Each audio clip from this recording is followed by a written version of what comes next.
Hey guys, Casey here, coming at you live from the Adcock residence. All the babies are down. Glenn's working second shift, so I just got in from visiting with my sister. Laundry's in, dishwasher's running. My living room looks like a tornado blew it up, and there's like 5 million other things that I feel like I need to get done tonight. But this is super important because it's all about accountability. Success in your goals is all about accountability.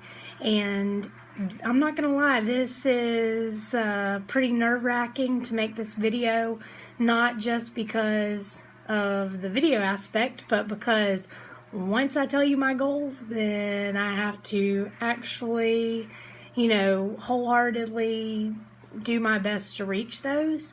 And I know that you guys are going to ask me about it, and you're going to watch me during my free time at the gym. And as you all know, I love to talk. So there's going to be a lot less of that because I have 6 goals. The first and foremost is to focus on nutrition. And Glenn talked about having goals that are measurable, that you can test, and I know that what I just said is not measurable, but dropping body fat for me, I don't currently know what my body fat percentage is. I know it's either in the upper 20s or maybe even the 30%. So I am, as he mentioned in his video, I'm looking at trying to get us access to a bod pod as a group, hopefully a group discount, or at least something that's accessible so that we can all, who are interested, find out exactly what our composition is. I have always had the goal of being thinner, looking more fit, but at this point in my life, especially having the babies, I need to be more educated on exactly what is going on with me. So as I drop body fat, I want to increase muscle mass. So when Glenn talks to you guys on Saturday about nutrition, then he's going to hit on that and talk to you guys about what he and I have been doing since last February.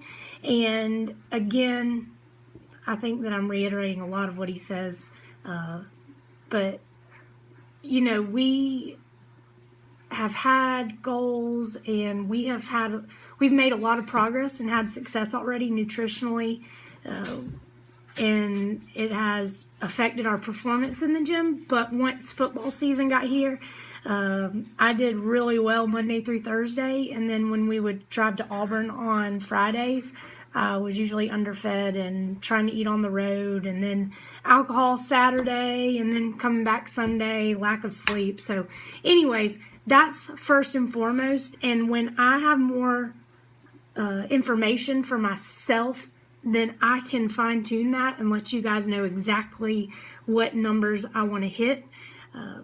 It's not always about the scale, but sometimes it is.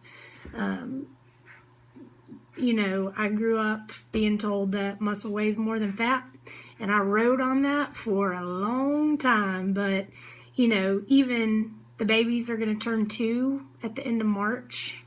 And yeah, I know I was pregnant with multiples, but this ain't baby fat anymore. So, well, let's just say it is baby fat, but I need to be taking care of it. So that's number 1. Number 2. I would like to complete at least one full rope climb consistently. This is something that I've done before, but a little background is that this is my 7th year of CrossFit, and my 2nd year I qualified for the regionals team at CrossFit Spartanburg, and participated at the Southeast Regionals, or what was Southeast Regionals back then. The next year, I actually qualified to go to regionals as an individual, but chose team because I was not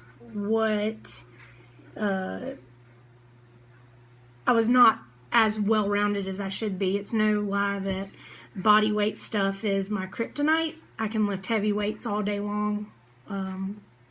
but the body weight kills me. So I chose to go team then, and then I qualified for team the third year, but they changed the rules at regionals and said that in the first workout, each female had to be able to do a muscle up to continue on to the next workout. So I kind of got booted off the team that year and went as a fan and kind of an alternate. But anyways, as life has changed, I had a nightmarish experience at a competition where I had to complete 5 rope climbs.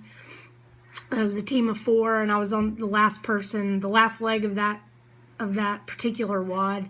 Knew it was bad going into it.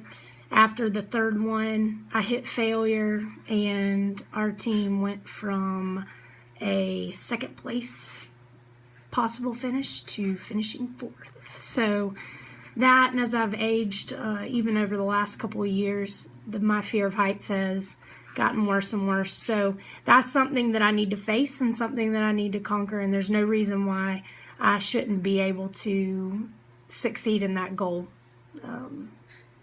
So I put that as number 2 because that is probably that is definitely my second most important goal for me. Number 3, 10 strict pull-ups. So I've started doing the same progression that Glenn was talking about. It's written over on the whiteboard beside the rig. I also did this earlier in the year, and when I started, I tested out at 3 dead hangs with a red band, and when we did this the first go-round earlier in the year, I was almost off of the purple band, but had some things happen and just didn't stick with it daily and kind of lost interest. And I also rationalized in saying that I didn't, because I was losing body weight at that point, pull-ups were getting easier for me anyways.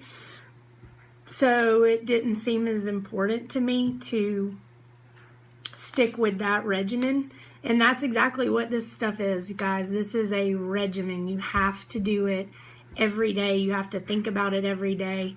And I know that we all have life going on, but there's no reason why I know there's no reason why I can't spend an extra 10 to 15 minutes doing that pull-up progression over on the wall.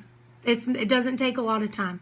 So 10 strict pull-ups. That's number 3. Number 4, 5 ring dips. Again, another body weight movement, another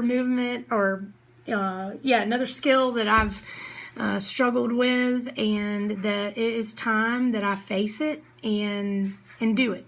I think that as a female, I tend to use a lot of my chest and pecs and shoulders for things that I should be using my triceps for, especially like overhead presses and things like that. So I think that the dips are going to pay off in more areas than just actual ring dips. And so in my mind, and I could be wrong, I'll tell you if I'm wrong or if somebody else can prove otherwise, but I think that if I can do 5 dips unbroken, I should be able to do some of our workouts where we have ring dips. I should be able to do those RX. And right now I'm kind of teetering between a red and a purple, which there's nothing wrong with that, but it would be awesome. I've never done an entire workout with RX with ring dips. So that's number 4. Number 5. This is a big one. Register and compete in at least one competition this year. Now, that doesn't mean I'm going to go as an individual RX, but at least in a partner competition, or they have teams of 4 now, and I like the team atmosphere. I like the encouragement and the strategy that comes with competing as a team, and I feel like I work a lot harder for other people when I know they're counting on me, and when I can strategize for my strengths. So that's another thing that in a way, if I can do